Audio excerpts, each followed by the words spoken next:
আপনার বাচ্চারা এখানে পরীক্ষা দেওয়া হয়তো দিচ্ছে? হ্যাঁ। কোন ক্লাসে দিচ্ছে পরীক্ষা? আমার ছেলে 3 তে পড়ে। জোসেফে পড়ে। ক্লাস। আবার এর আগে দিয়েছিলেন হ্যাঁ, পরীক্ষা? প্রথম শ্রেণী থেকে। প্রথম শ্রেণী থেকে পরীক্ষা দিচ্ছে আপনার?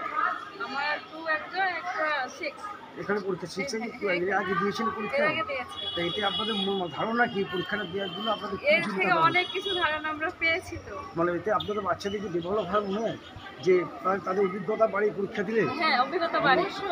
অভিজ্ঞতাটা বাড়ে আর কি তাহলে পরীক্ষা দিলে আর কি স্কুলের পড়াশোনার বাইরে ওরা আউট নলেজ আর নলেজটা ওরা জানতে পারে। জানতে পারছে, আরো কিছু শিখতে পারছে। আচ্ছা আচ্ছা আচ্ছা আচ্ছা আপনার আপনার কোন স্কুলে পড়ে আপনার এই স্কুলে পড়ে।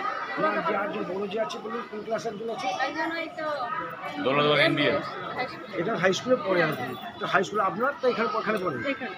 আপনার ম্যাডাম আপনার কি আছে? আমার মেয়ে হাই স্কুলে পড়ে। আপনার মেয়ে হাই স্কুলে পড়ে কোন ক্লাসে? 6-এ পড়ে। তোমার অনেক।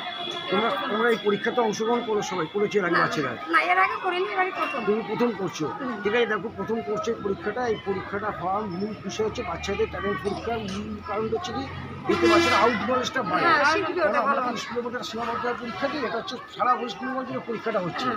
এই পরীক্ষাটা সারা ওয়েস্ট বেঙ্গল হচ্ছে একই দিনে আজকেই হচ্ছে সমস্ত জায়গায়। এই পরীক্ষাগুলো বাচ্চারা বসলে গিয়ে বাচ্চাদের অভিজ্ঞতা বাড়ে কীরকম মানে আউট নলেজটা বাড়ে।